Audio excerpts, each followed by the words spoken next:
Hello and welcome back to the True Crime Guys podcast. I'm Lauren. And I'm Michael. Well, we got a new year upon us. Finally, 2020 is coming to an end. Christmas. How was your Christmas? How was your Kwanzaa? How was your... My Christmas was great, man. Yeah, my Christmas was great. The kids got a lot of the things they wanted, and that's all I really care about, you know. I got a new guitar, so got some inspiration there. Yeah, got me a new electric guitar. You know what? All the creepers will benefit from that because we get to hear the You'll be sultry hearing sounds of that new guitar on the intros. Oh, I'm sure. Get ready for some more guitar intros now. No doubt. There's going to be it's going to be making its appearance here pretty soon on the show. I'm pretty excited about it. So it's a jazz master. So it's kind of guitar I've been wanting for a long time. So pretty dope. Pretty dope. Right on. Dad came through again with that. But yeah. My Festivus didn't go as good as yours. I heard your Just the Banter. I called it Just the Banter 12 and a half. Did you see that? Yeah. Because it's half an episode, 15 minutes. It's half an episode. And it's only one of us. And half of True Crime Guys. Yeah. But dude, that was I thoroughly enjoyed your Just the Banter 12 and a half. I listened to it before I posted it and I laughed out loud multiple times. It was a good time. Nice. And I was like, I'm not adding anything to this. I'm just going to put this up. So nice. I did my best Bill Burr impression. I was drunk on some hard seltzers. And, it was hilarious. I just got on the mic and rambled because me and Mike were supposed to get on together. Yeah. And it was late. It was really late on the East Coast, so I don't blame you. It was like past 11 o'clock or close to midnight when we were supposed to get on. And he didn't make it, so I just was like, well, I'm here. The mic's on. I'm just going to record some shit and send it over. If he wants to post it, he can post it. Yeah, it was great. We'll do that. Maybe I'll do that in the future. You know, one time when we can't link up and you can't make it or whatever, I'll get on there and do my half episode. But that was fun. I enjoyed listening to that very much. You should do that more often. Yeah. Patreon.com/TrueCrimeGuys, $5 a month gets you access to Just the Banter, and you can hear my drunken rambles on the Christmas Eve is when I recorded that. Yes. And I on Festivus. Talked a lot of Festivus. I complained about my family members and stuff. And sometimes. If you're not sure what Festivus is, look that up. Look up the Seinfeld clips. That was so funny when you brought that up. I was like, that's me. That's my holiday. Festivus. Yeah. Just put a poll up in the corner. Just put a poll up and talk and complain around it or whatever you do. Right. Yeah. Yeah, that was great, dude. But let's dive into this week's episode. We got something pretty crazy here. I'm not going to give too much away. We have basically a sadist, someone who really enjoyed perpetuating terrible, heinous, violent crimes on elderly women. So it's pretty rough, but also there's something pretty shocking about it. The killer, I think, would surprise you. I agree, 100%. Sorry, there was a siren going by my house. I was going to say, it sounds like the police are on to the next serial killer. Yes, there in North Carolina. They are. They're always coming by around here looking for me. I mean, for them. No, I'm just kidding. But no, this serial killer, sticks out in a lot of different ways. Different motives, right? Different tactics, and a different person altogether than what would typically be your serial killer, even though, it's probably in the title. But this is interesting. This is another Eileen Wuornos style, but a little more of a thrill seeker than Eileen, I think. Yeah. Wouldn't you say? Yeah, and more directly violent. Like, no, there was when there's a gun, there's a separation of violence there, in my opinion, as opposed to like deliberately beating someone or using a knife on someone or strangling someone. It's you're much more simply personal, pulling more a trigger violent. like Eileen did, and I think there was more premeditation, whereas Eileen, it was like more kind of spur of the moment, opportunistic. Yeah, opportunistic. Yeah, but yeah, different motives, and this one, let's get into it. Let's do it.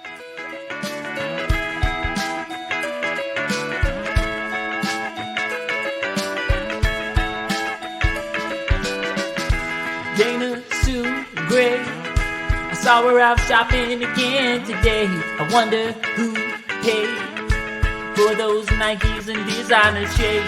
Dana Sue Gray, who are you pretending to be today? There are better ways to get that rush you crave.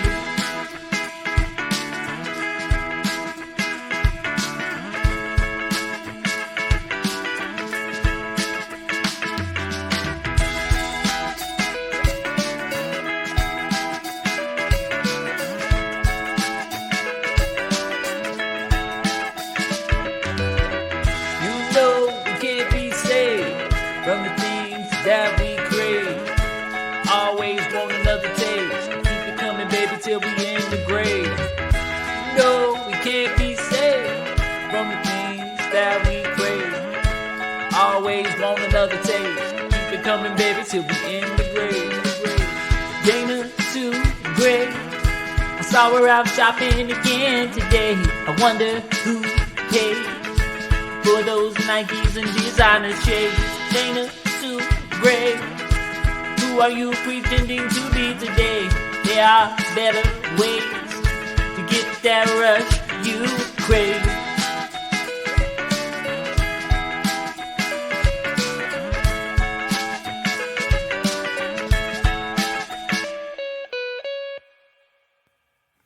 All right, our case this week, if you haven't caught by the title and by our intro, it's a little different in that it's a serial killer who's a woman and who is a sadist and directly enjoyed killing people, specifically elderly women, in really heinous ways. I mean, it was very violent crimes here, and there was financial motive, but which is, I think, is the common theme with female serial killers. It seems to be almost always financially. I can't think of one that wasn't financial. Right. Like you think of a Sacramento Sweetie was financial, 100%. Yes. Aileen Wuornos. There was some. You could argue that it had to do with she grew to hate the men that had mistreated her over the years, and then she started to see every man as what she hated.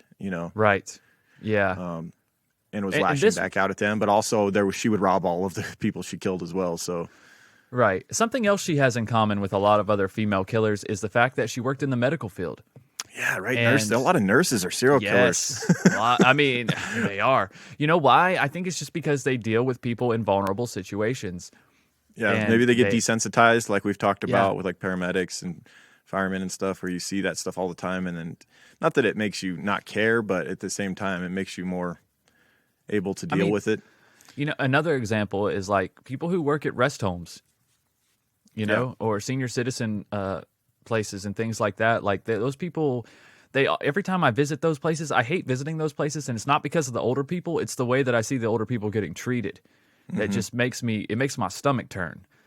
I'm like, I know you deal with these people every day, and I know that some of them are senile and some of them can be irritating, but it's just the lack of empathy and the lack of patience. But I guess day in and day out, like you said, you become hardened to it. You're like, okay, Mr. Anderson, you got to take the damn pill. You going to take it now, or are you going to die? Like, what do you want to do? Right. They become like Ben Stiller and Happy Gilmore. Like, your back's going to hurt because you just pulled landscaping duty. Check out the name tag, Grandma. You're in my house now. You're in my house now. That's like day 3 of doing it. It's like you go into it with like these grand ideas of like helping people. It's like day 3, you're like, all right, Dorothy, you're taking your pills, damn it. Open your mouth, Dorothy. I'm getting the slingshot. I swear to God. Right. Yeah. I can see that. It's only human nature, right? To get tired of something and to get short fused. I guess when you deal with things over and over again. But still, it still takes a special person to take advantage of those people in those vulnerable situations in the way that a lot of these nurses have. And it's like any profession, like there's good police and bad police. I'm sure there's nurses that are truly saints. I think most of them are like 90% or more. You have to be to go through all that shit. Right. Yeah. And they treat every patient with care as they should. But then there's that 10% or hopefully less. But hopefully less. Yeah. 10% a lot. That do get jaded by it. Maybe they got their own things going on, whatever it is, and they take it out on the people. Yeah. But that wasn't the case. She was not like she was killing her patients specifically, this serial killer. But let's dive into it. Let's not give too much away here. We're going to start with the community that was shaken by these crimes and lead you through this. So Canyon Lake was where a lot of this largely occurs. Canyon Lake in California. It's a city built around a golf course and a man-made lake carved from the desert of Riverside County, California. So it's like a retirement community, very safe. They had 24-hour security, 12-foot walls. And for retirees like 86-year-old Norma Davis in the 1990s, this was the place to live out your remaining years. It was very safe and communal, and you could go golfing and whatnot. And it seems like the kind of place I'd like to retire in. Honestly, it does. I do play a little golf now, and I always kind of laughed about it. I was just like, it's a stupid sport, and then when you play it, it's pretty fun, and it's something you can do. I think that's the big thing is like you can continue to do that sport into even your 80s. Yeah, it's just not that strenuous. I think that when I get older, I think I'll want to be around more people as well. I think like now, I don't. I like living out away from people, and away from everything and having my space and my land. And I still may be that way when I'm older. I think it just depends on how my body ages. You know what I mean? Like if I'm still physically capable to take care of myself and do my own thing, then I think I would still like to stay out. But if I'm at a point where I really can't do anything physical anymore, and the only fun I have in life is through conversation or through board games or through whatever, then obviously I want to be around people. You're going to be that old guy at the nursing home that's got the guitar and everybody's circled around and you're playing them songs, and they're going to be you're going to start to go nuts and hate the old people too, because you're just like, all right, I already fucking played that one last hour. Daryl, I'm not playing Devil Went Down to Georgia again, Charlie. I swear to God. Yeah. Right. Yeah, for sure, man. For sure. I'll have my son in there sneaking me in weed. It'll be great. Well, hopefully it'll be legal by then. Hopefully it'll be really legal by then, and we won't have to worry about it. It better be. It better be, or else what the hell? Jesus, seriously. Just get in your automated car and get over here, son. That's right. Get over here. I'm running low. I got a concert to play in the cafeteria at 1. Right, they're up my butt about it. You know I can't perform sober. No. Yeah. Yeah, so 86-year-old Norma Davis was living in Canyon Lake in 1994, and then suddenly on February 16th, 1994, she was found deceased. She was found in her home by a neighbor and friend, Alice Williams. Alice had become concerned when she hadn't heard from Norma in a couple days and went over to check on her. Norma lived alone, and being 86, her neighbor had reason for concern, having not heard from her, and feared that she might find her dead in the home, but from natural causes. You know, as you would expect to find an 86-year-old person that you hadn't heard from. If you suspected they might have passed away, you'd suspect to find them, you know, in their chair or on the floor, dead from natural causes. That is not how she was found. Unfortunately, Alice Williams walked into a absolutely terrifying scene. It was far from natural. Norma Davis was in fact dead inside her home, but she had a wooden-handled utility knife sticking out of her neck and a fillet knife sticking out of her chest. Her neck had been cut from the front all the way to the back, and she was almost decapitated. Yeah, she tried to. It's like it almost. The detective from the documentary said it looked like someone tried to saw through her neck. Yeah, like it wasn't just a clean slice from side to side. It was sawed. Yeah. That right there speaks volumes about this attack. This is a scary criminal, someone capable of doing this to an 86-year-old woman. Like, she's basically defenseless, you know, and it's such overkill that there's no way to look at it other than this person got off on the violence here. Oh, absolutely. Absolutely. Yeah. Other than a broken fingernail, Norma had no defensive wounds, and there was seemingly no struggle. Detectives determined that there was no forced entry into the house, and Norma was known to keep her door locked unless she was expecting a visitor. So this is a little bizarre. There's no one had broken in. It seems as though Norma had let this person into the home. But she was expecting a visitor that day, though, right? Was she? Yes, she was. She was expecting a friend that day, and that's why the door was unlocked that particular day. Yeah. That gives you a little insight that this killer may have known the victim here. Detectives found a size 6 female Nike shoe print pointed toward the kitchen. That was basically their only piece of physical evidence that they could find.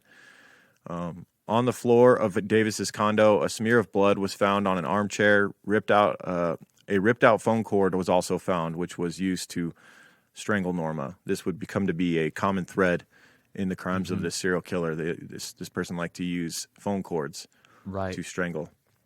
Man, I'm so glad house phones aren't a thing anymore, right? How many people died from phone cords? You talk about like Richard Ramirez, he used phone cords a lot. Gacy probably used phone cords. Bob Rodella. It was readily accessible right there on the wall. And everybody had them. And then you're pulling the cord anyway, so they can't call 911, right? So you might as well use it. I feel like it kind of escalated in that way. Like they're going, like the criminals probably originally thinking, oh, I'm just going to unplug the phone. Wait a minute. Let me go ahead and use this. I mean, that sounds dark, but I guarantee you that was how that progressed. No, definitely. And then once they did it once, it was like that was become a go-to because it was became effective. A go-to. Right. And you don't have to bring rope with you. You got one right there on the wall. Precisely. So police would notify the next of kin, which in Norma's case was her former daughter-in-law, Jerry Ambrust. Jerry had moved Norma into Canyon Lake after her husband, who was Norma's son, had died. She was shocked and believed that it was a random attack. So Norma's son was Jerry's late husband. Right. Yeah. Gets a little confusing because there's a lot of family ties to all of this whole case. And so there's a lot of like daughter-in-law, father-in-law type of. It goes two layers deep too. Like daughter-in-law of daughter-in-law. And you're just like, what in the hell? I was just sitting there racking my brain trying to figure out the family ties with this case. Right. There's a lot of multi-marriages going on too. Like it seemed like everyone was like, "Oh, that was my second husband." That was his son-in-law, and it was just like, "What in the hell are you talking about?" But it's not like detrimental to this case. It's not like you have to keep up with all this shit. You're still going to enjoy this case and this story if you keep up with the main people here. Yeah. Yeah. Jerry was actually the first suspect that police looked hard at because she had access to Norma's house and wore similar shoes to the print found at the crime scene. And similar size, too. Yeah. Yeah, they were very suspicious of her. Poor lady. Yeah, so they're looking at this older woman, Jerry, who was close with the victim. Mm-hmm. And it's just a really not the type of person you would expect to do a crime like this, though. Jerry was interviewed in a documentary we watched on YouTube, which the link is in the description. And she just seemed like a, sweet old lady. It's just like hard to believe her, that she was capable of damn near sawing an 86-year-old woman's head off. I just can't, it'd be hard to picture that. And I think the cops were only following her just out of due diligence. They're like, there's no signs of breaking an entry, and then your shoes match, so let's just check her out. But even the detective said the more time he spent with Jerry, the more he realized this was not our person. This was not the killer. Yeah, and right away they separated her and her husband, Jerry's husband, and they, their stories matched up and everything checked out, and it was a long shot. Oh yeah. But they started to realize that they could keep her close because if the killer did in fact know these elderly women, which we'll get to because it continues. There seems to be connections between these women, and Jerry's also a, kind of glue that's holding this together. They're like, she knows, we know Jerry knows this person, this killer. We've just got to get it out of her. That's right. Or help Jerry figure out who it is, because at this point, it's not like Jerry's hiding it from them. No, I don't want it to sound like that either. The way you phrased it, like they're trying to get it out of her. It's not like she knows or she's get part it out of her this. Because she doesn't even know it's in there. Exactly. Yeah. Exactly. Okay.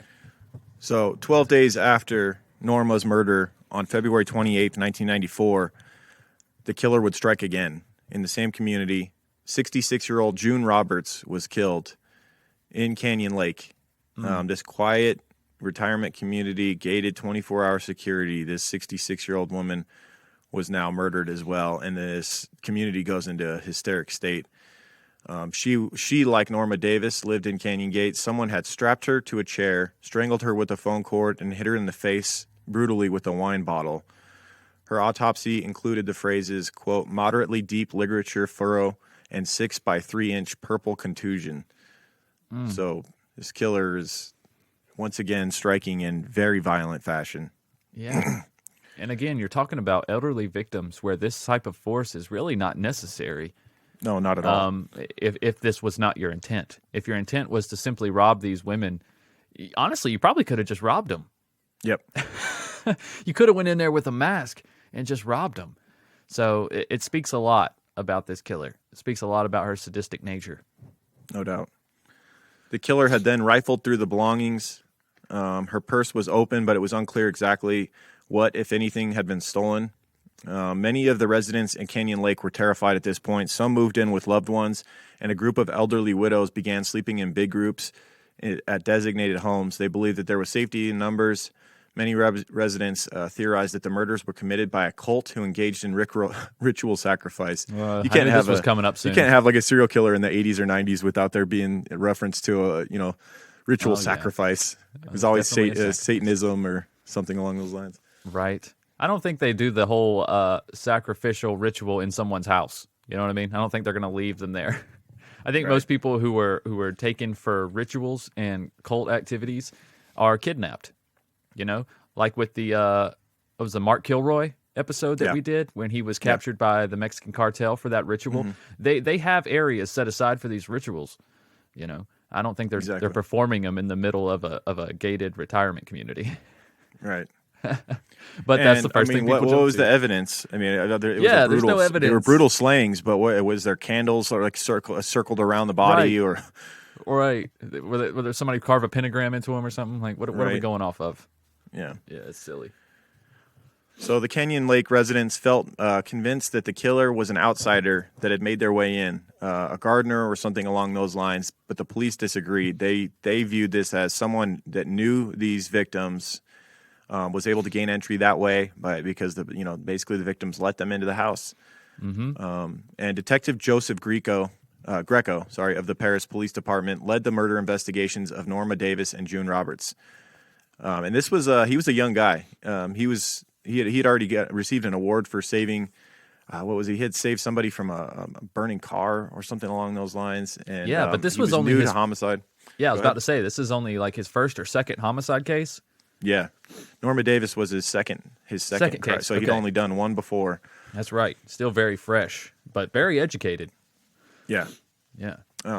Greco suspected that Roberts and Davis they were connected due to the evidence that he had collected at the case. He knew that Jerry Ambrust was likely the key to finding the killer because not only did Jerry know Norma, but coincidentally, Jerry also knew June Roberts. So Jerry Ambrust knew both of these victims. And she's got to be concerned at this point for her own safety now. Right? It's like, am I next on this list? Whoever this is. Seriously, that's the first conclusion I would be thinking. And I mean, I'm sure she's expressing these worries to the police as well. Mm-hmm. You know, which kind of is fueling their investigation. Absolutely. Yeah. So initially, Greco would kind of grill Jerry Ambrust, trying to pull any memory out of her brain that could. Is there anyone that could be potentially that knew these two victims that is capable of doing something like this? And she could not think of anybody that she knew that knew both of these women that could have done these murders. Right. And so, unfortunately, it's a waiting game. And thankfully, on March 2nd, 1994, they would get their first break in the case. Someone had been using June's credit cards on extravagant items. So we knew her purse had been rifled through and it seemed like something had been taken, but it turns out it was credit cards from June's purse and someone had been using them. Hair and nail salon treatment, shoes, perfumes, you name it. All the trappings of an extravagant lifestyle were being, this credit card were being used for. Police were convinced that the killer was a woman, but who? So they had the size 6 Nike shoe print inside the home. They had the fact that these victims had allowed this perpetrator to gain entry into their home, which would lead you to believe it'd be someone who wouldn't be threatening. It's more believable that these elderly women would let a woman in, a young woman, that especially if they knew them, into the home, even in a time of hysteria where someone else had been killed in the community. And now these credit cards are being used for a lot of things that a woman would use them for, getting their hair and nails done, buying nice shoes and things along those lines. Mm-hmm. Yeah, it was pretty obvious.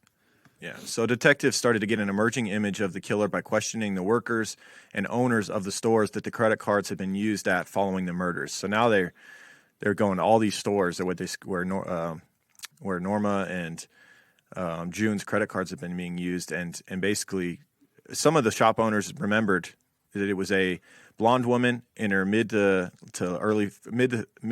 to early 40s, big frizzy blonde hair, and a hairdresser that they talked to even said that she had a little boy with her when this woman came in, and that the boy referred to her as her other mommy. And so the detective was thinking, okay, we've got a stepmom situation. The killer may be the stepmom to a young boy. And on the appointment book, the stylist had even written down the little boy's name, first and last name. So now they had something else to go on. So they have a profile of this killer, a blonde woman in her late 30s to early 40s, and has a stepson who's 5 years old with a bowl haircut and blonde hair as well, the little boy. Right.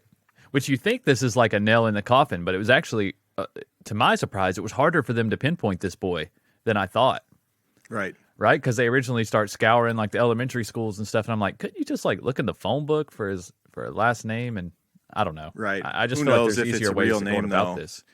Who knows Yeah. if it's a real name? Because the killer had used Norma Davis's name, I believe, when she went in to get her haircut. So she wasn't even using her real name. Right. She was well, aware that there would be Norma heat on Davis. her.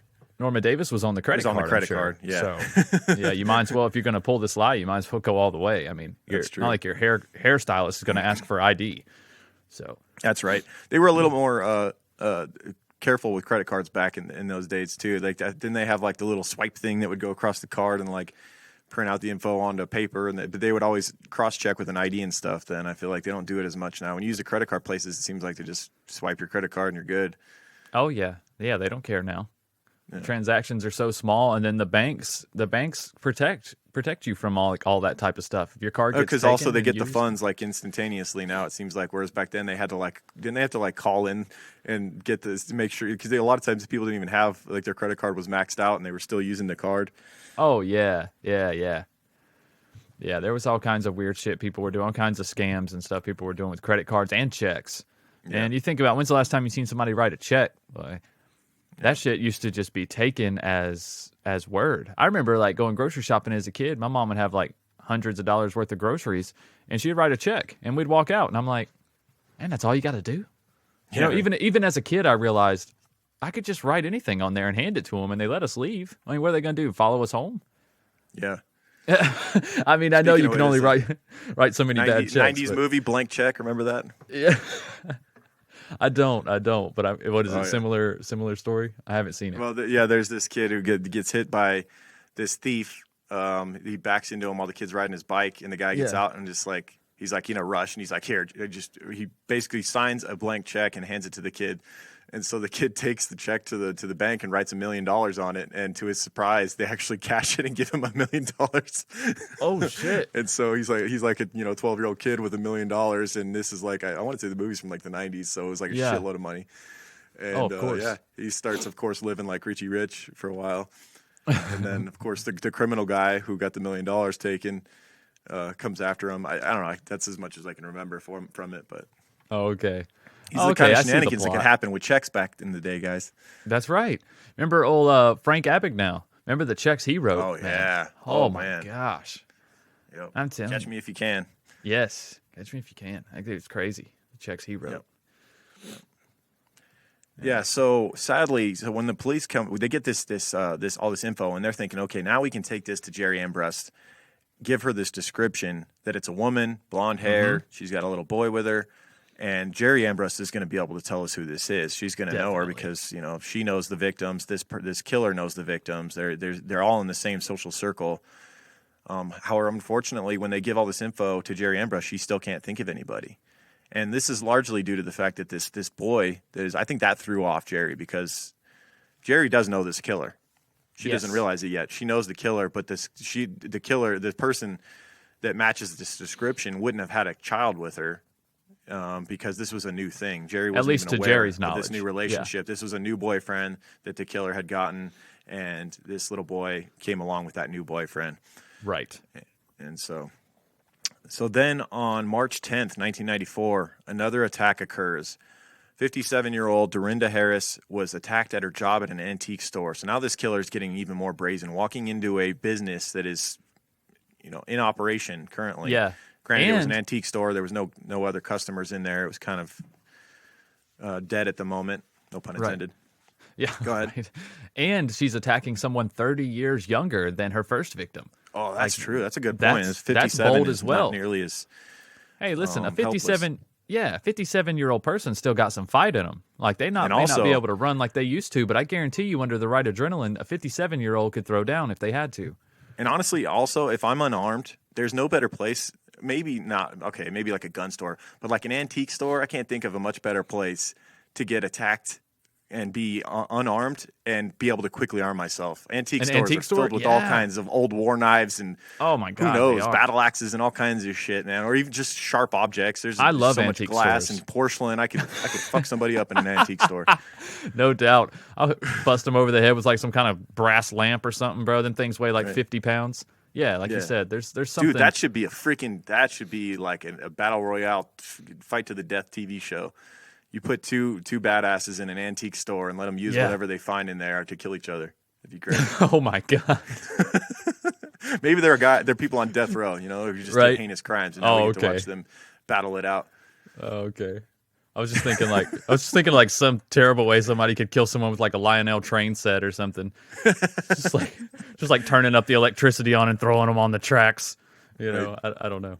It can Sterling get real silver butter sadistic dish, really and fast. just take it to the dome. Yeah. Oh damn! Cut somebody's throat with a license plates. There's always tons of license plates. I'm amazed at what license plates go for.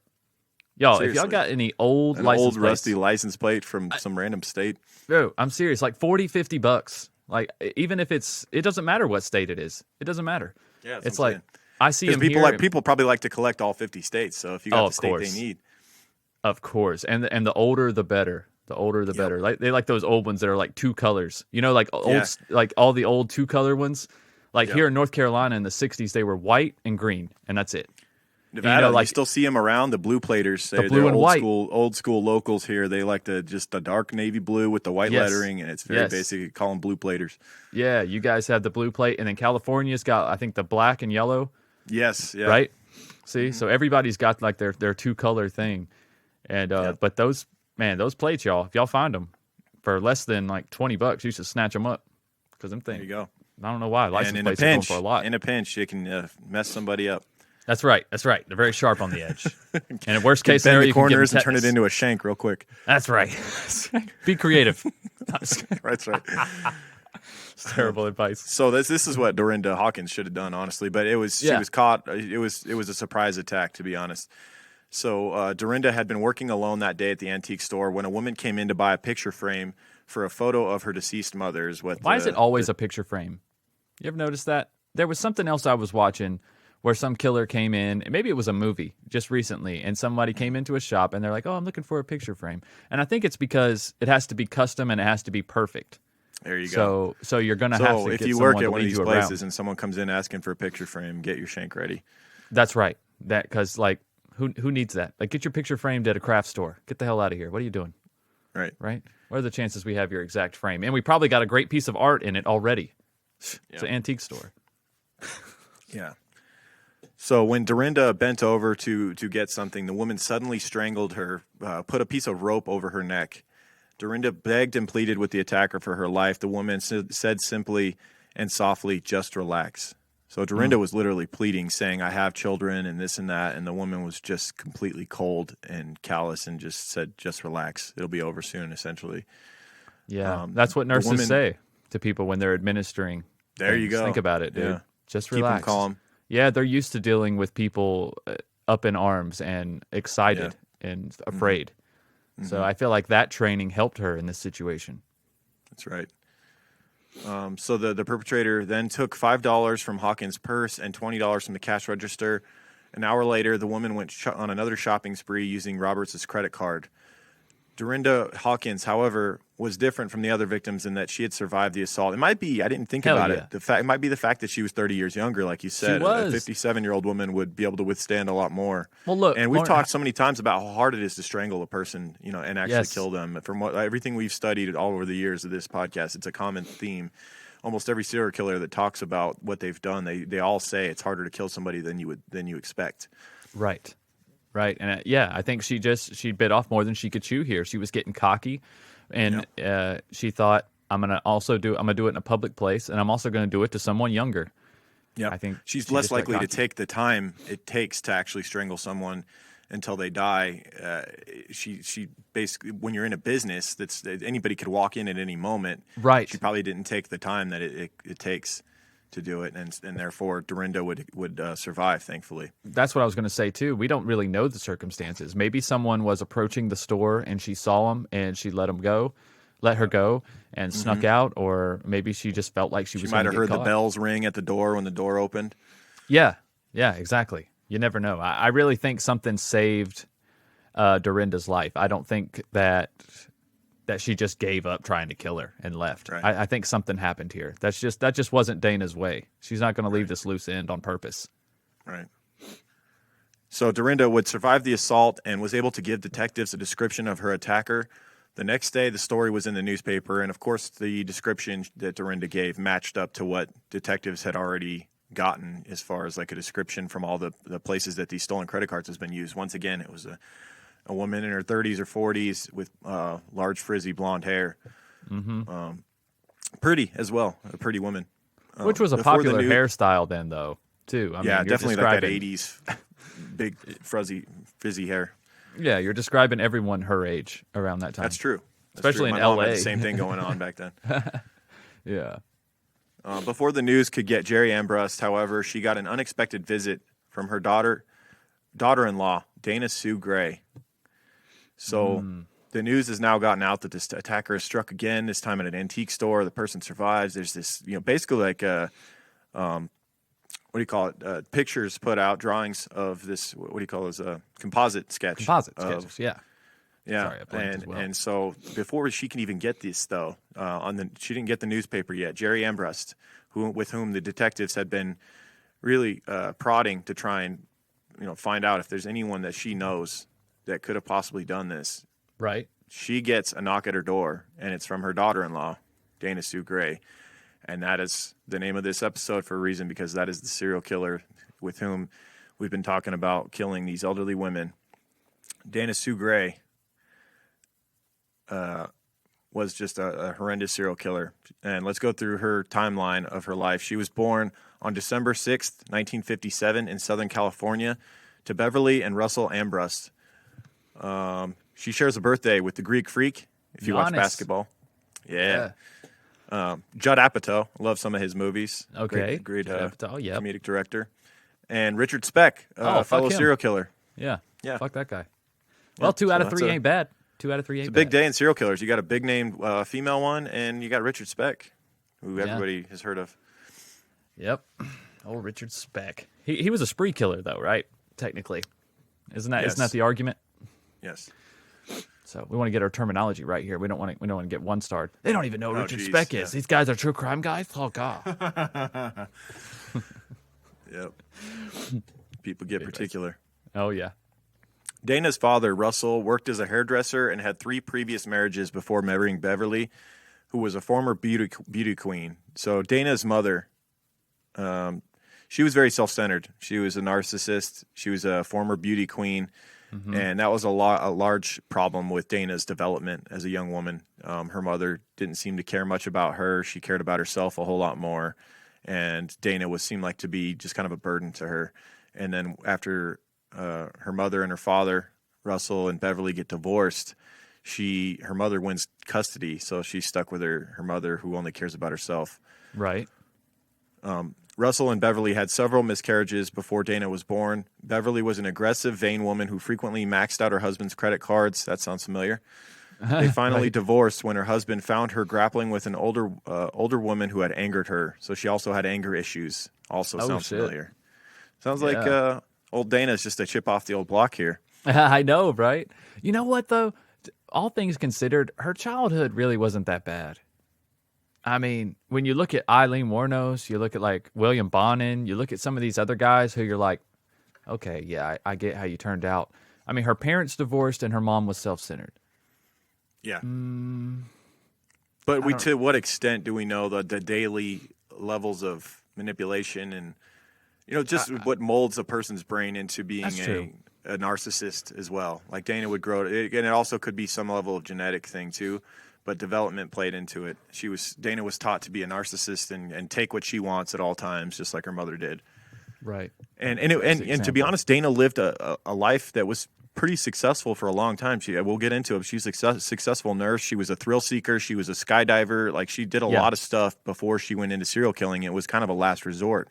It wasn't something that she had built herself up to, like we see with a lot of serial killers, where they start being a voyeur in their teens, and then they rape somebody, and then they go into killing. It wasn't like that. It was not like there wasn't this stepping stones. It was just she dove right in when it happened in her 30s, right? Which is pretty rare.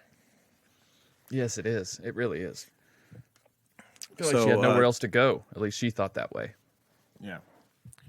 So Dana Sue was 2 years old at the time of her parents' divorce. Her mother won custody, and afterwards she rarely saw her father. and this is around the time she began acting out to get attention. Beverly What, was not at fit to 3? be a mother. What Like, were you you know what saying? I'm saying? I mean, if she's 2 years old when they divorce, like, your parents being divorced is a normal thing for you. That's true. Like, I'm not trying to be cold or nothing, and I'm not saying it didn't have an effect on the other children. I don't know if was she the youngest, or I'm I sure think she she was had the brothers oldest. and sisters. Oh, she was the oldest. Okay, so even then, so like her parents being divorced was She a had normal thing, stepbrothers. you know. And she began acting out to get attention at like what age? At like 3, 4. All kids act out to get attention at 3, 4. That's You know. yeah, no doubt. So it's just, I don't know. It's just a lot of the stuff that I feel like they put in the documentary about her childhood were kind of cop outs. It's like we're trying to make an excuse to humor the family or to humor her who's still in prison. I don't know what it is, but it just didn't seem like enough to add up to killing people in the way that she did. You know, Right. I No, feel like there's there no was something excuse off. for it. There was something else off there. I just don't get the retaliation. Yeah. That's all. So Beverly, whenever she would attempt to discipline Dana, Dana would retaliate by stealing money to buy candy and would occasionally fly into fits of violence. At 5 years old, upset that her mother had been giving more attention to her stepbrothers, Dana cut a large hole in her mother's favorite dress with a pair of scissors. That's a little bit sadistic for 5 years old. At 5 years Right, old, if they're doing vitriolic. that, I'm like, that's not a good sign. That's not a good sign. No, not you that know? they would go to those lengths at that Yeah. age to Yeah, that's sneak not a good around sign. and do something like that. Dana grew up in Los Angeles in the 1960s. In school, she did not get along well with other students and did poorly in her classes. She was suspended from school many times for forging notes to get out of class, and she tended Been there. to run with a rough crowd. She fit in better with them, and there was something that was mentioned in the documentary about that her and these rough kids. One Yeah. of the activities they would like to do is they would go up onto rooftops and take animals, I guess cats and stray cats and dogs and whatnot, and Yeah. apparently catapult them off the roof into pools. Guaranteed it was cats. But It had yeah. to be, right? Dude, and also this is the 60s. I know we've talked about this a million times. Dude, this was, I hate to say normal, but ask your grandpa. You know what I'm Yeah. saying? It's just one that, like, catapulting animals off a roof into a body of water, that seems mild. pretty mild compared to the shit that I've heard my grandpas and my great uncles and stuff tell me. The shit that they did to animals is like, oh my God, how are y'all not serial killers? Like, by today's terms, like, y'all should have killed someone already, you know. And Yeah.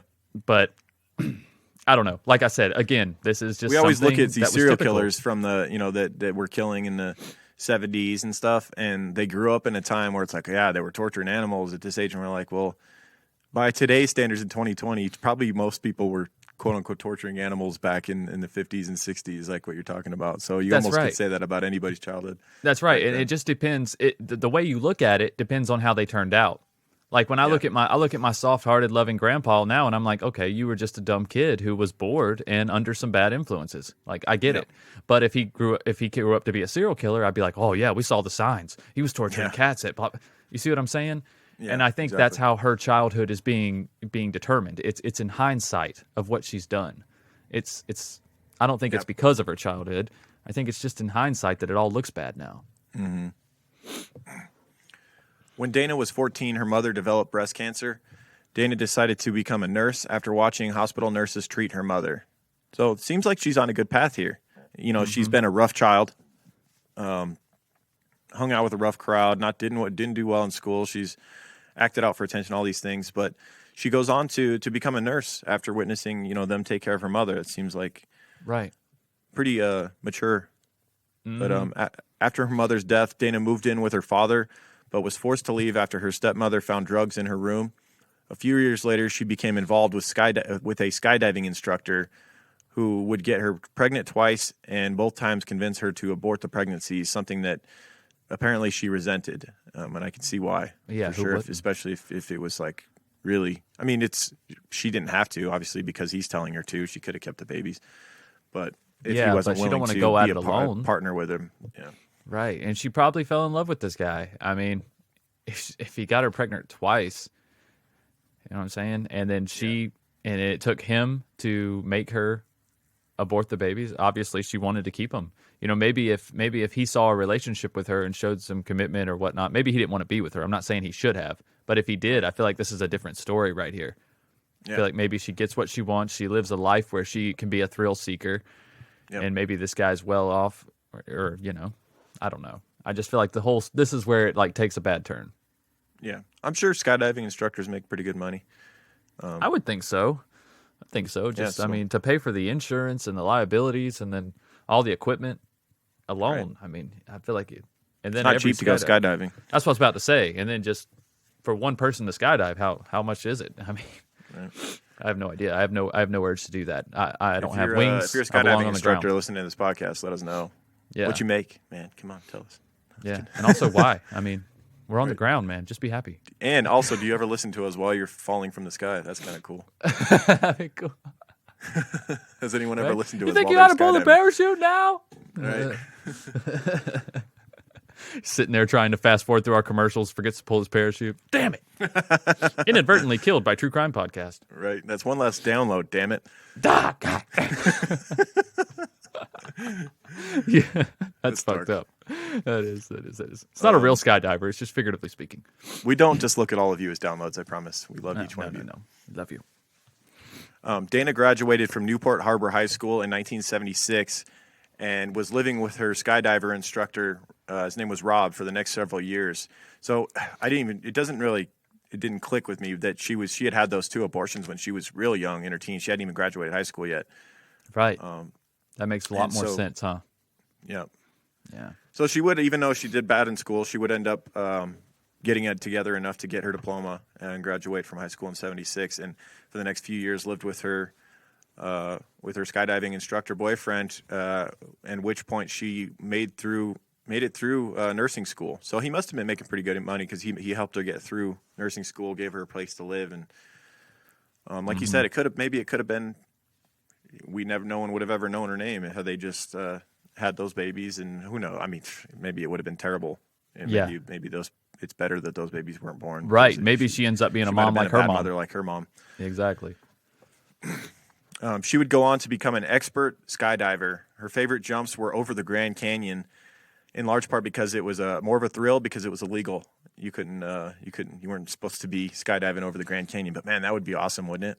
Yeah, I know. What are they going to do, though? I mean, you're already falling into the Grand Canyon. I mean, what are they going to do now? Yeah, come find me.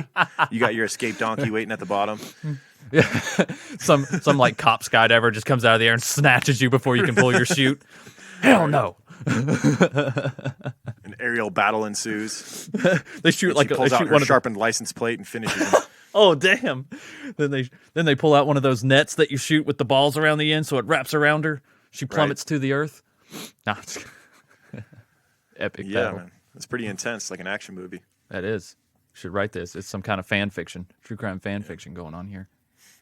In 1981, she graduated from nursing school, and for the next few years, she had an on-again, off-again relationship with a guy named Chris Dodson, who was a windsurfer. So she's a nurse by day, but she's out doing just crazy shit all in her free time, skydiving and windsurfing. Yeah, she's an adrenaline junkie, man. It makes me wonder if she had some sort of brain trauma when she was younger. We typically hear that with serial killers, especially ones that are violent to the extent that she is. Like Richard Ramirez and one. Her killings were very similar to Richard Ramirez. You know how he did this to elderly women too? Yeah. These heinous crimes. Yeah. And we know he had that big bookshelf fall on him and really messed him up. And he was having seizures and stuff as a kid.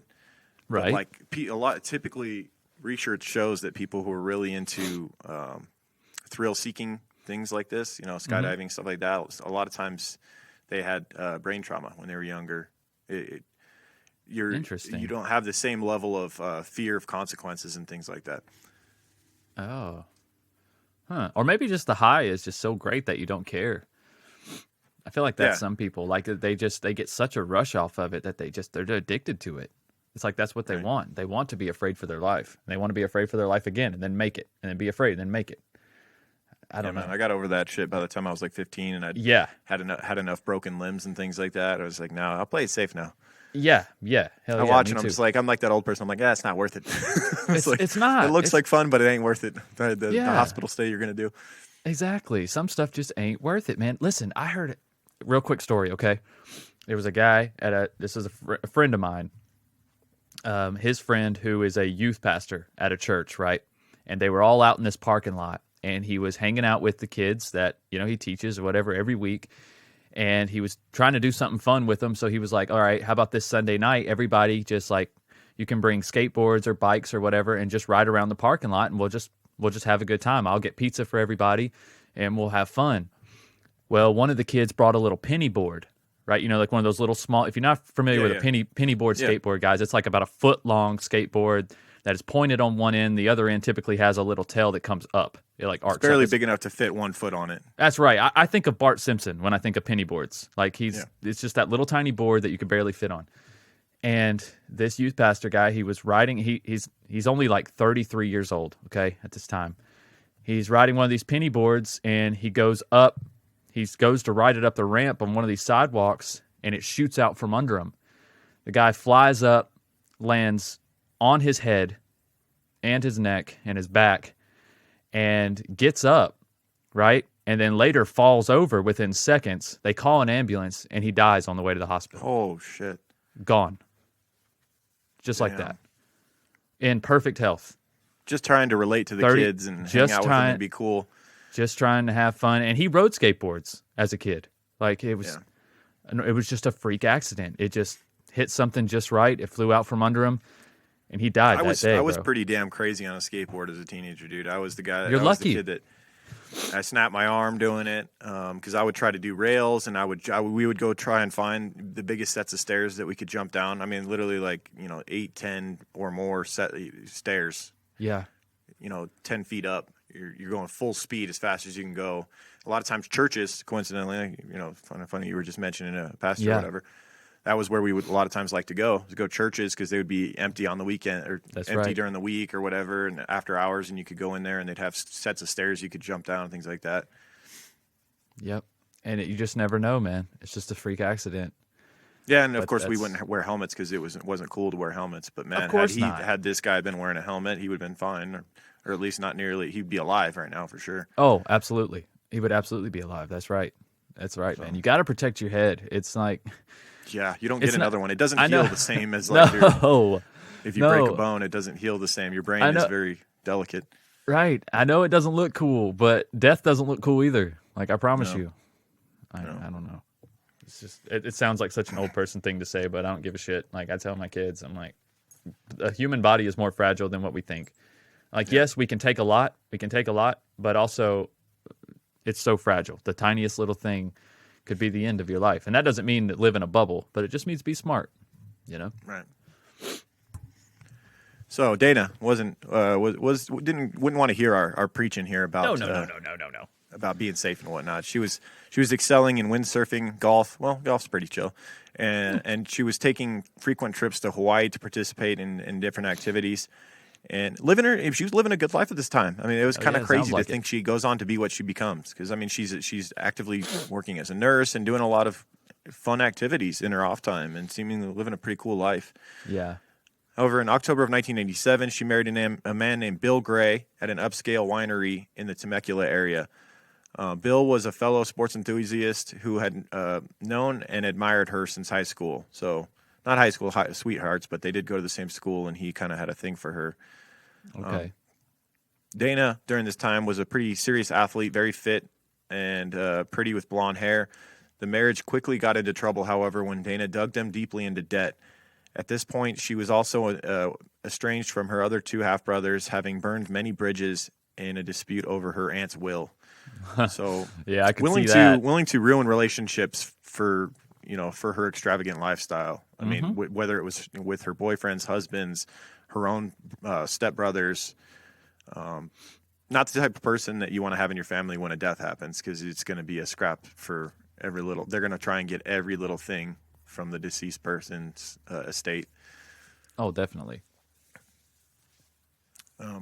During this time, she was a labor and delivery nurse at Inland Valley Regional Medical Center, and she lived with her husband in a gated community of Canyon Lake. So Canyon Lake, which we've talked about, where she later perpetrates these heinous crimes against old people. Yep. They had several business ventures together under the name Gray Matter, obviously a play on his last name, Gray. Right. and now her last name after marrying him. Gray left her husband in early 1993 and moved in with their friend and her lover, Jim Wilkins, and his youngest son, Jason. Jason would be the little boy that she was seen with. That was her new boyfriend, and this is leading up to the crimes. Right, 1993, she perpetrates these murders. In 1994 is when she becomes a serial killer. Exactly. In June of 1993, she filed for divorce from Bill Gray. However, this was not finalized until after she would later be arrested, so she was still married during the time of these crimes. In September of 1993, she and Gray filed for bankruptcy to stave off foreclosure on their Canyon Lake house. Although the value of the house had greatly increased since they had purchased it, they owed much more on the house, so they were upside down. And she deeply resented during this time her mother-in-law, Jerry, who we keep mentioning, Jerry Ambrust. She deeply resented her because Jerry had been taking care of her mother-in-law, Norma Davis. Right. What I was saying about layers of family ties here. Yep. You got Dana. Dana's mad at her mother-in-law because her mother-in-law is taking care of her own mother-in-law financially instead of her daughter-in-law. Right. Dana's going through bankruptcy and whatnot, and she's not getting any help from her mother-in-law. She resents. She's like, her "Why are for you this. helping her? She's old. She's like 86. Why are you helping her? Help us. Right. We're losing our house." Yeah. Exactly. I get it. Yep. On November 24th, 1993, Dana was fired from the hospital where she worked after she was caught to have been misappropriating Demerol and other opiate painkillers.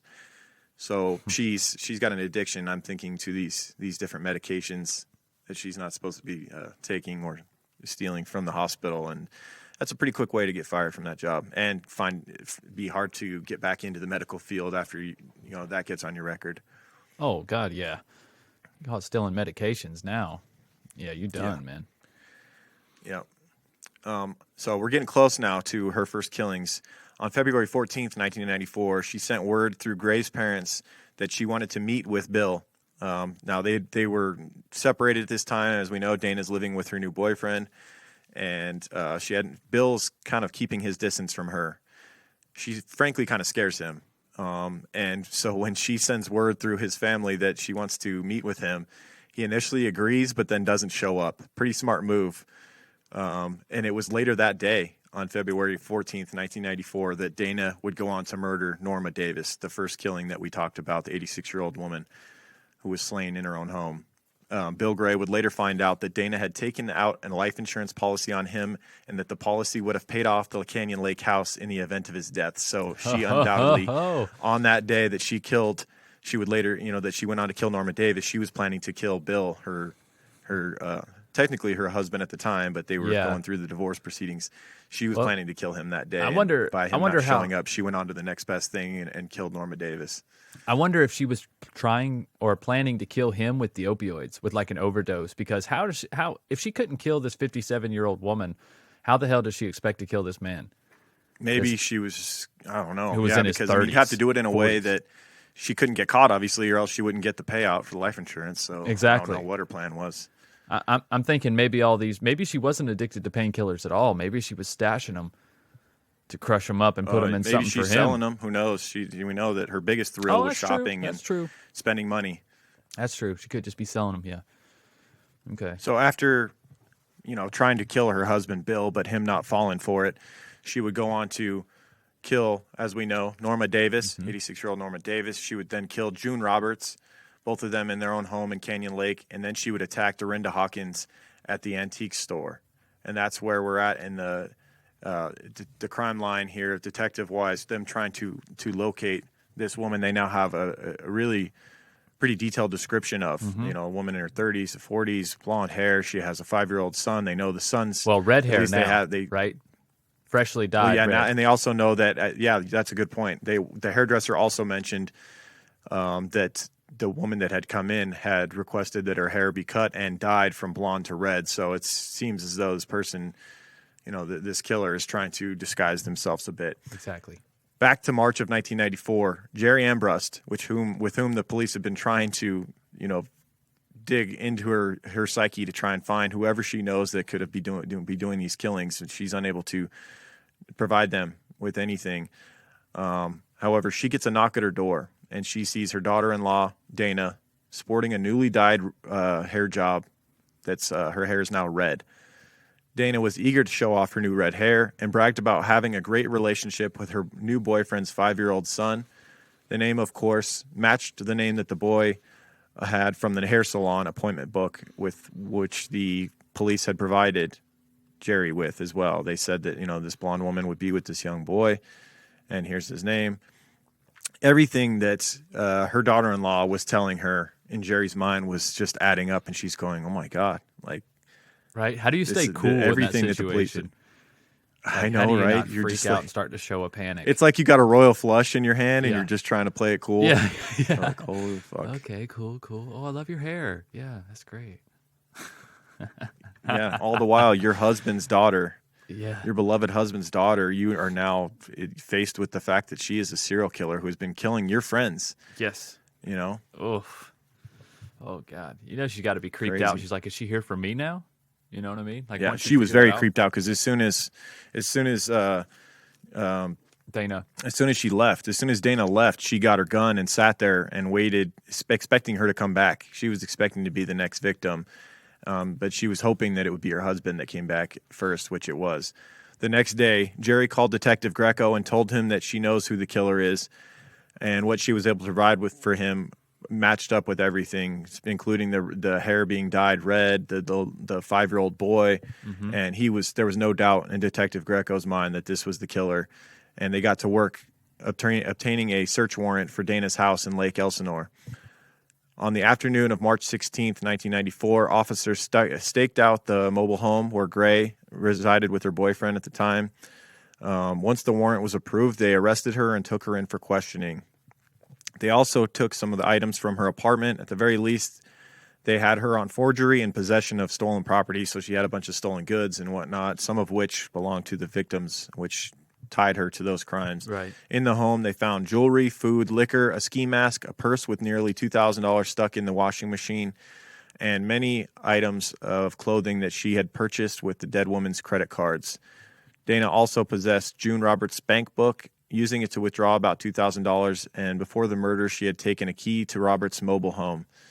In addition, a set of keys found in Gray's home matched those taken from the antique store where Dorinda Hawkins was attacked. So she's tying herself to many of these Oh, yeah, crimes. it's The not only looking one she didn't have anything tied with was Norma, the first victim, and she always denies that one because Norma was close with her own family. Right. And she had been a caretaker for Norma for a while after Norma had had a car accident. She had actually been tending to this woman's needs and taking care of her and keeping her alive, essentially, Right. only to kill her brutally later. It makes a lot of sense as to why she never. She never. She was confessed ashamed this. of killing She was Norma ashamed. Davis more than the others. Well, also, I mean, if anybody is going to be there for you while you're in prison, it's going to be your family. And why would you Yeah. want to isolate your Yeah. family in Her that dad way? ended up sticking by her side. Yep. Yeah, he sure did. Sure did.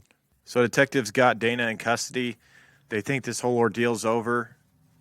She's not, however, admitting any guilt in these crimes. She's denying. The only thing she'll admit to is some thievery. That her weakness got the best of her. She played the little girl routine. Did you see her interviews? Yeah, she did. It's Oh, like she yeah. gets that high pitched voice going. Where we see it a lot of times with female criminals. They try to. I don't know what they're trying to do. They're trying to act as though they're like an innocent little girl. Right, like they're incapable of doing what they're accused of. Right.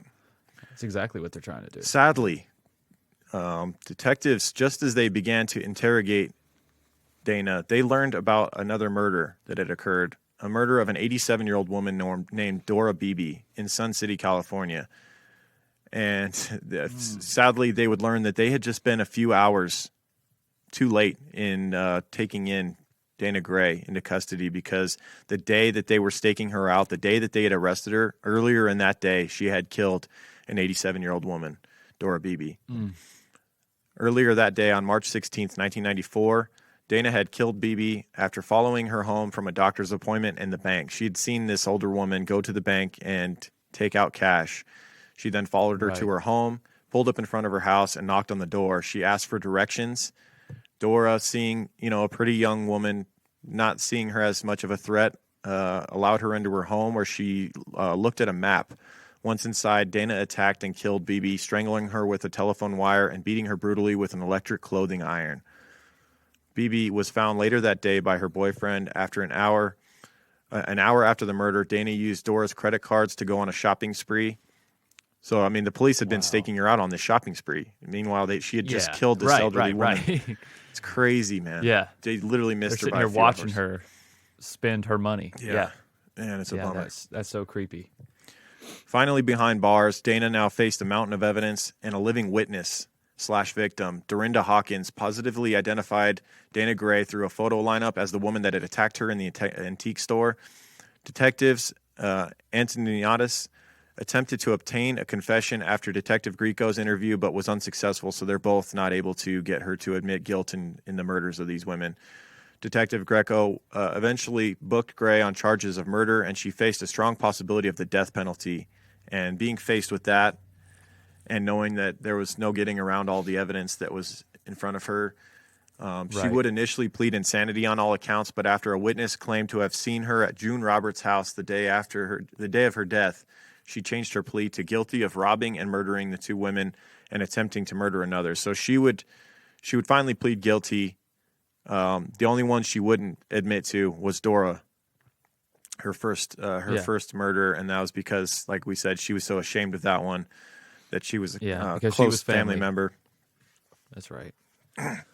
By I pleading understand that. And by pleading guilty, she basically took a plea deal. And by pleading guilty, she avoided the death penalty. And on October 16th, 1998, she was sentenced to life without parole and was incarcerated in the California Women's State Prison in Chowchilla. Chowchilla.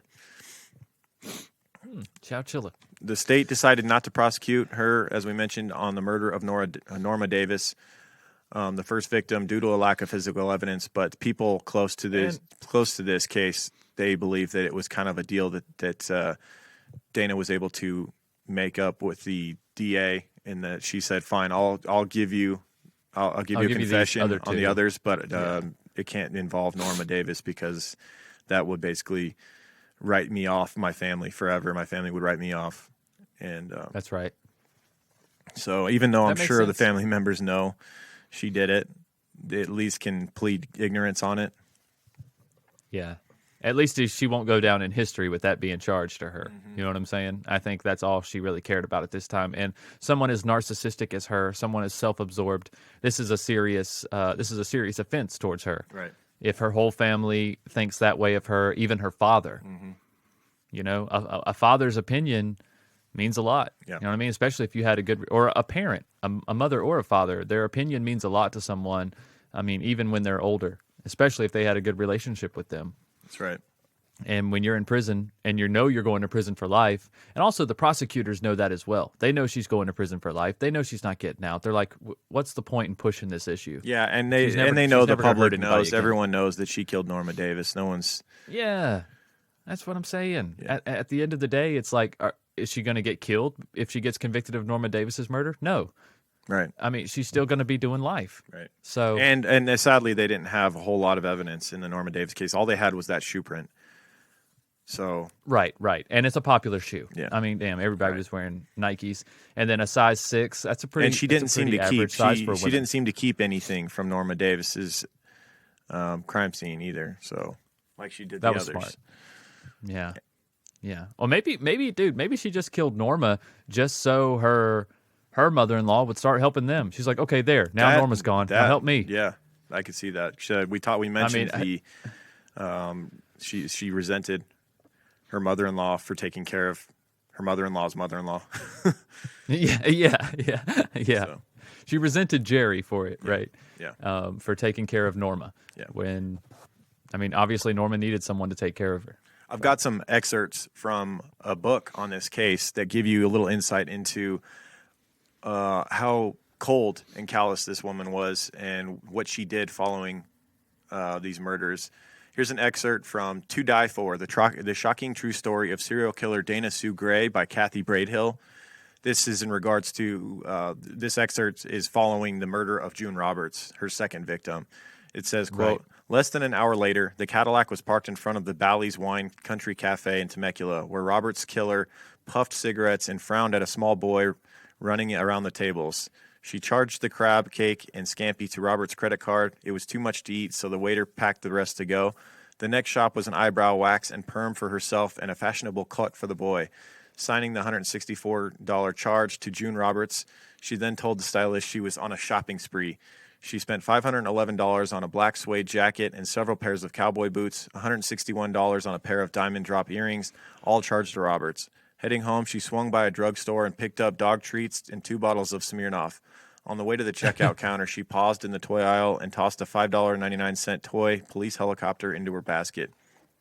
So Right, get something for the boy. Really spoil him. Oh, and by the way, we didn't mention this little boy was in the car in the driveway at June Roberts' home when she went in to kill June Roberts. He was waiting in the car for her while she killed June Roberts. They went on the shopping spree directly afterwards. They went straight from her home to the shopping mall to go do all this fun shopping.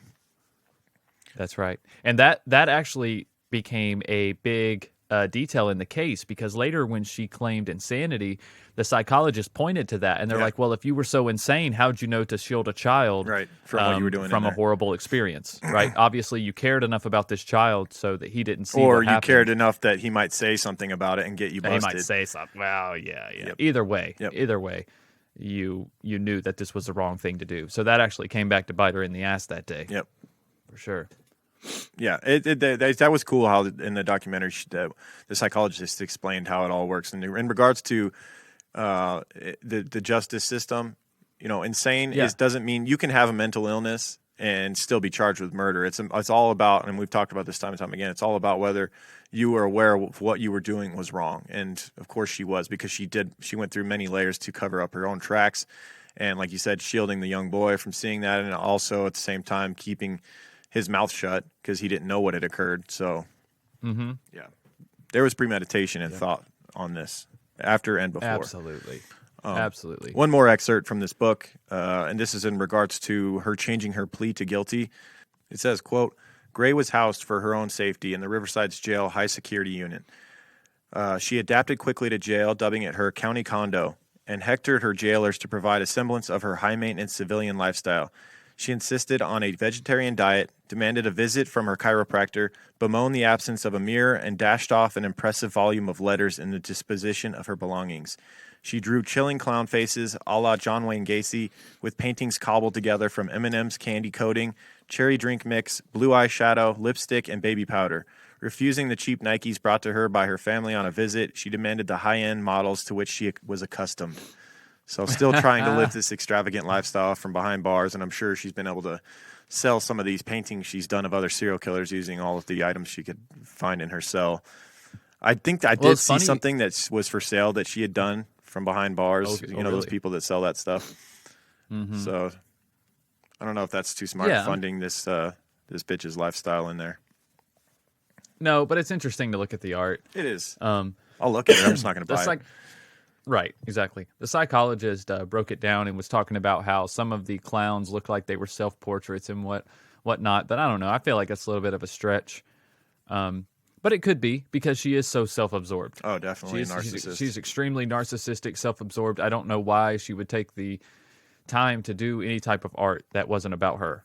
Right. So, and we find, I think, inadvertently, when we create art, there's a piece of ourselves in it. That's what makes art, right? I mean, that's kind of the point. But it doesn't change the fact that her intentions of doing the art were probably for no other reason than to get publicity and get money. Exactly. That would be my opinion. Whereas John Wayne Gacy was doing these weird paintings and being a clown long before anybody knew about it, Yeah. So I thought that was interesting. It's like she's trying to do the serial killer thing, because you got to think, when she was arrested in the 90s, we already went through the 60s, 70s, and 80s. There was a way that serial killers acted, and there were people getting attention for acting this certain way.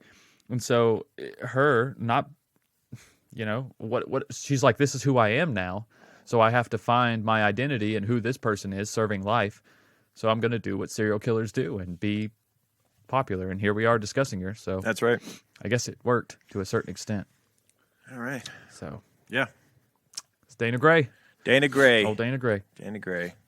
That was definitely a different type of female serial killer. I don't know if we've done one like that. We've done, obviously, The typical mode, it seems like, for female serial killers is like indirect, like poisoning a lot of times.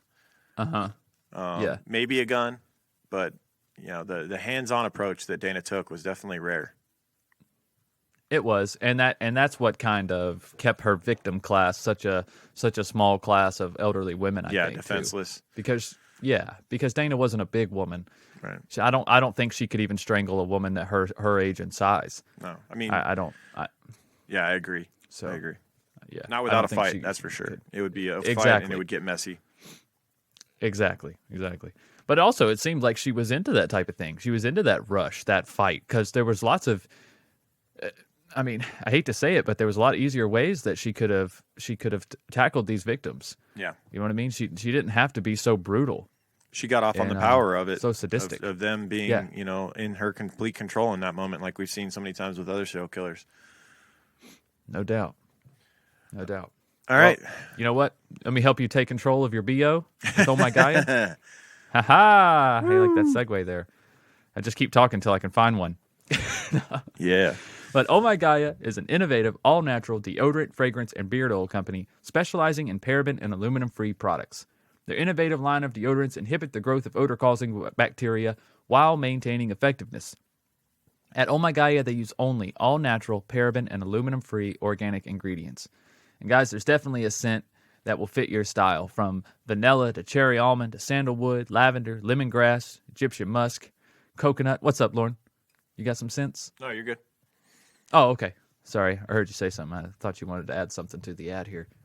But coconut, dreamsicle, leather, lumberjack, honeysuckle, fireside. There are new scents always being added, like pear. I think bergamot amber is still somewhat of a new scent. That is a great scent as well. My daughter and my wife, they both love bergamot amber and pear. And we have our very own scent called True Crime Pine. Guys, made especially for true crime guys. The little seal on the jar is our old school podcast logo. It's pretty cool. I like to keep a few jars on hand them out to family members and stuff, and create more Oh My Gaia fans that way. So, because you guys are True Crime Guys listeners, you can use the word CREEPER, CREEPER, and you can get 15% off your order.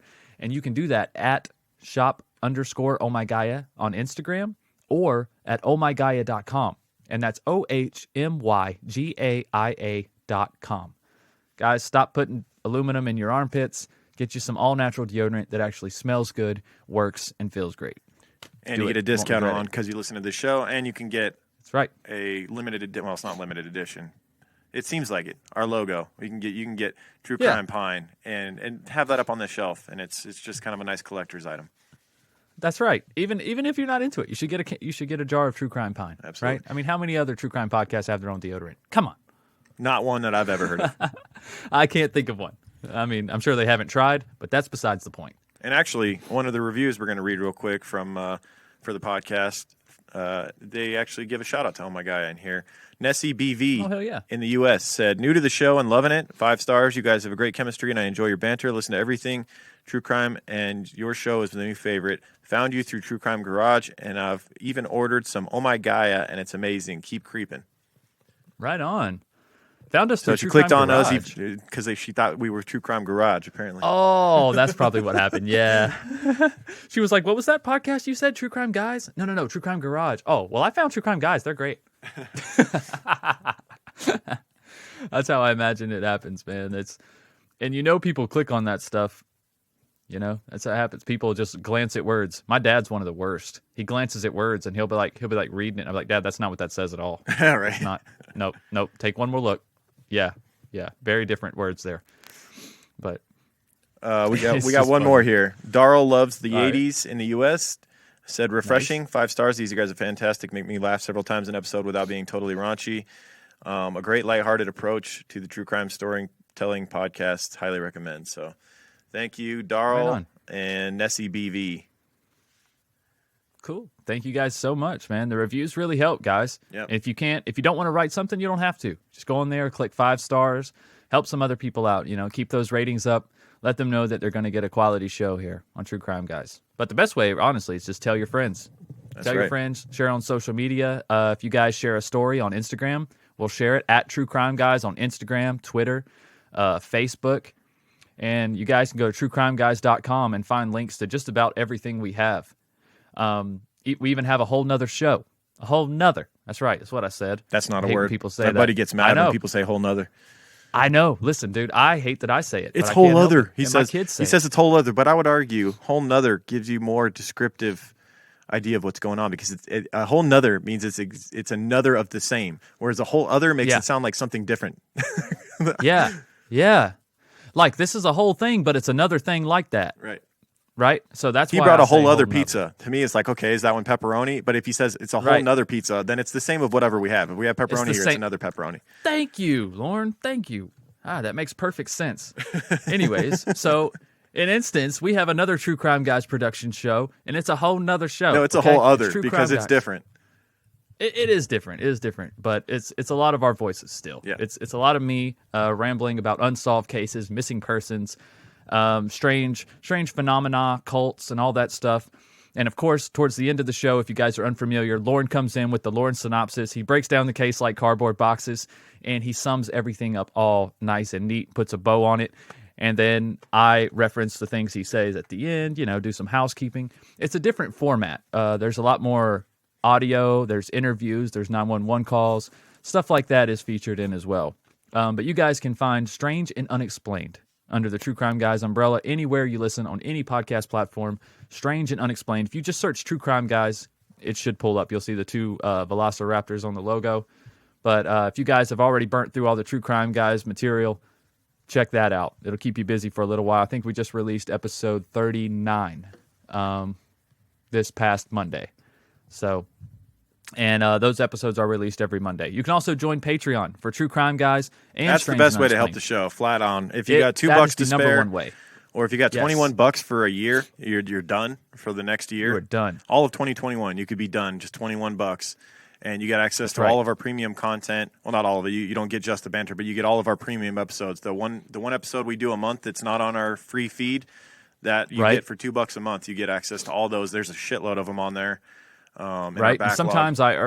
sometimes I release the intros early on Patreon, so you guys can kind of get a hint of what the case is going to be. Sometimes I'll get the intro done a few days early, and people like to get on there and guess what the case is going to be about. Yep. Sometimes I try not to give it away on those, because some of them I won't release on purpose just because it's too much of a giveaway. Right. But that's neither here nor there. But there's also a full catalog of Higher Thoughts with me, where I did like 35 episodes when I lived in Nevada. The 35 episodes of Higher Thoughts. It's a complete disc set, if you will, available only in You digital. can find it either at on antique Patreon. stores or on patreon.com. That's right. It's right next to the license plates. Right. So yeah, guys, there's lots of stuff under the True Crime Guys umbrella, but patreon.com/True Crime Guys and patreon.com/S&U podcast. All right, are we done? So- we done rambling? I think we're done, man. right. The merch, truecrimeguys.threadless.com, guys. Check out our merch. There's links to all of our merch. Get some True Crime Guys stickers, shirts, hoodies, mugs, fucking mouse pads, whatever the hell you want. That's right. Masks for COVID. We have all that stuff available. There you go. Check the links below the description, guys. All right, I'm done. Is it Patreon next week? I feel like it's coming It back is. around. Patreon next week? Yes. Well, there you go. Yes, No the better first time to join episode, January. Patreon. You're not going to hear us on the free feed next week. The only way you can hear our episode next week is on Patreon. Otherwise, freeload us. If you're not going to join, then that's all cool with us. We'll see you the following week in 2021 with a free episode. Yes, we will. We will see you January 13th. There you go. All right, y'all. Happy New Year. Thank you for a great 2020 as far as the podcast goes. We know it hasn't been a great year overall for many people. And Right. we hope 2021 is better for everybody and we can get through this. Absolutely. It will be. It will be. Let's go. All right. See you next week. Keep creeping. All right. Keep creeping, guys. True crime guys, in the desert we like a mirage. It's okay if you clicked on us cause you thought we was True Crime Garage. Now we ain't mad at you, sit down, let us talk at you. I'm talking to the creeper army, we out here making murder, get murder, get murder. True crime guys, in the desert we like a mirage. It's okay if you clicked on us cause you thought we was True Crime Garage. Now we ain't mad at you, sit down, let us talk at you. I'm talking to the creeper army, we out here making murder charming.